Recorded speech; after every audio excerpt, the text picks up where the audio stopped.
Welcome to latest episode of Probing Eyes Bus per Minute.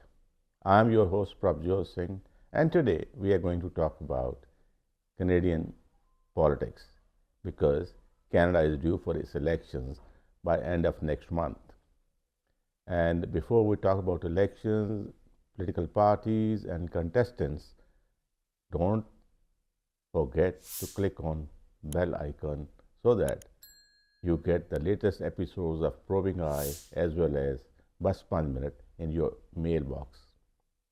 Now, over to Canadian elections.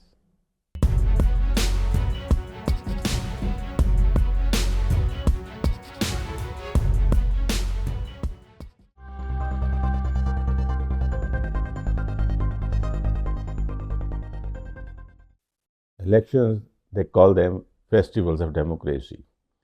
It is an occasion when people elect government of their choice. They vote for people they want them to rule or run the administration. And Canadian elections are slightly different from rest of the world in the sense that Canada has been governed by minority governments for a long time. For example, the previous government or the present government, which was led by Justin Trudeau and recently replaced by Marc Carney, it has been the longest serving minority government in the history of Canada.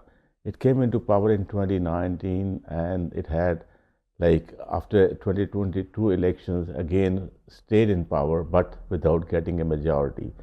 So for 6 years, Canada has been run by a minority government. Now, when people vote on April 28th, will they vote for a majority government or will they once again vote for a minority government?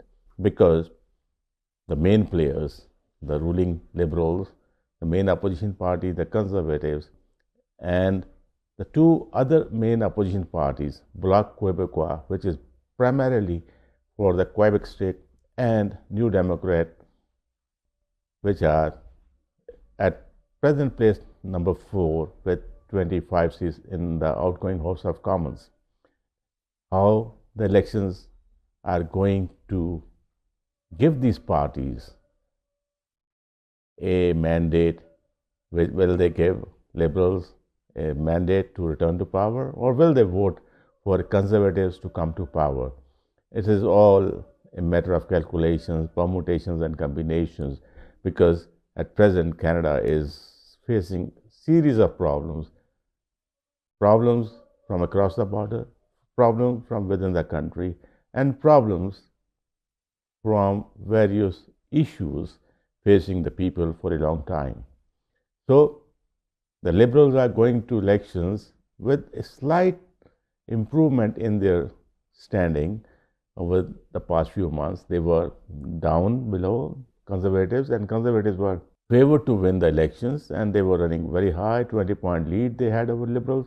But once Justin Trudeau decided to step down as the Liberal leader as well as Prime Minister, and in his place a new election was held to elect a new leader, in which Marc Carney, who never had won any election before and who is a financial wizard, who headed Bank of Canada, who headed Bank of England, and also remained financial advisor to various governments, has been voted as new leader.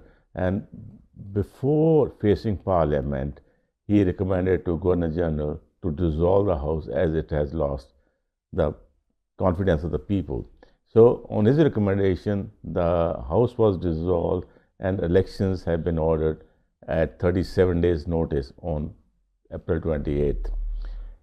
Once the new House is created or is assembled, it will witness many new faces, as many of his ministers of Justin Trudeau's cabinet, they have decided not to contest. And there are at least 3 people of Indian origin who held various serious positions in the previous Trudeau government, like Harjit Singh Sajan, Arif Virani, and they are no more contesting this election. Also, Chandra Arya, who used to represent Nepean area in Ottawa, is also not contesting, though he wanted to contest, but his credentials were revoked by the party, and in his place, the incumbent Prime Minister, Marc Carney, will contest from Nepean. So that is how the elections are. But the leader of the opposition, Pierre Poilievre, he is determined because he has been riding a popularity wave and he was at one time favored to be the new Prime Minister of Canada. But now things have changed, primarily because of changes in Liberal Party as well as changes in the immediate environment of Canada. The new President of the United States, Donald Trump, has been threatening Canada with revised tariffs, increased tariffs, and this has led to a war. And it has also led to a bitterness in relations between two strongest neighbors who have the strongest business and trade relationship. But the tariff war has put a question mark over the future of the bilateral relations between Canada and US. At one time, Donald Trump used to mock at Canada, saying it should become 51st state of United States and its Prime Minister be the Governor General. But Canadians retorted back. They love their sovereignty. They love their independence. They say they have their own existence and they are not privy to any such commands by Big Brother, the United States. So Canadians have a challenge to retort back and tell the United States, yes, they can depend and they can earn and they can survive on their own and they don't need any support. And if America and Canada, they need each other's support, they have to be respectful to each other. So that is one thing. And then the interests of the migrants are very large because US and Canada have in recent past announced a number of measures in controlling the inflow of immigrants, especially those without proper documents. US has been deporting a number of people who got into the United States and have been living there for a long time without proper documentation. And a couple of airplanes of United States Air Force, they brought back a few thousand of people of Indian origin back to Amritsar and other places. So that is the situation on immigration front because Canada and US continue to remain as favorite destinations for immigrants, especially the youngsters. So the elections in Canada now, because US elections were over last year when Donald Trump got in power for the second time.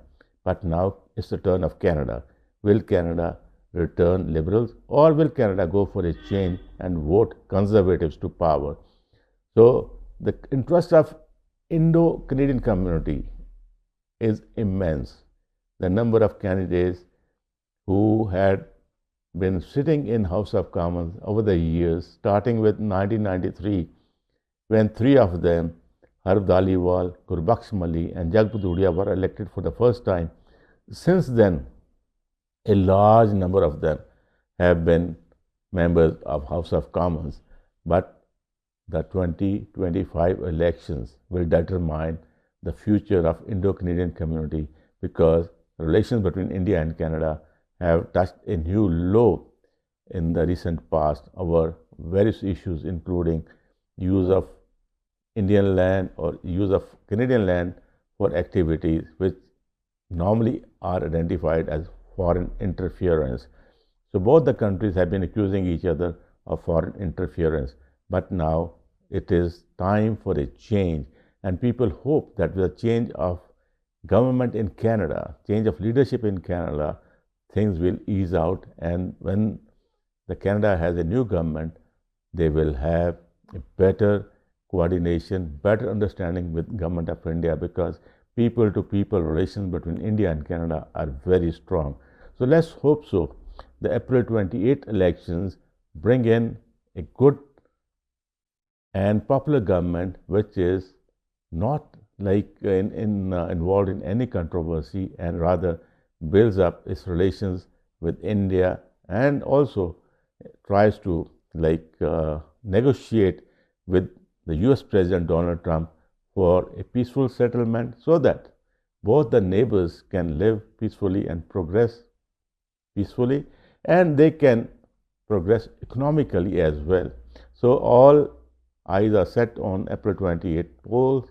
Will liberals or will conservatives or New Democrats or Bloc Québécois will hold the ties or hold the key to the next government? So let's wait and watch, and we'll keep on talking about Canadian elections in coming episodes. We'll talk about how Indo-Canadians have progressed in Canadian federal politics and what are the chances of candidates who are fighting on Liberal ticket and who are the candidates who are fighting on Conservative ticket and who all are contesting on NDP ticket or Green Party ticket, all in coming episodes. Till then, goodbye.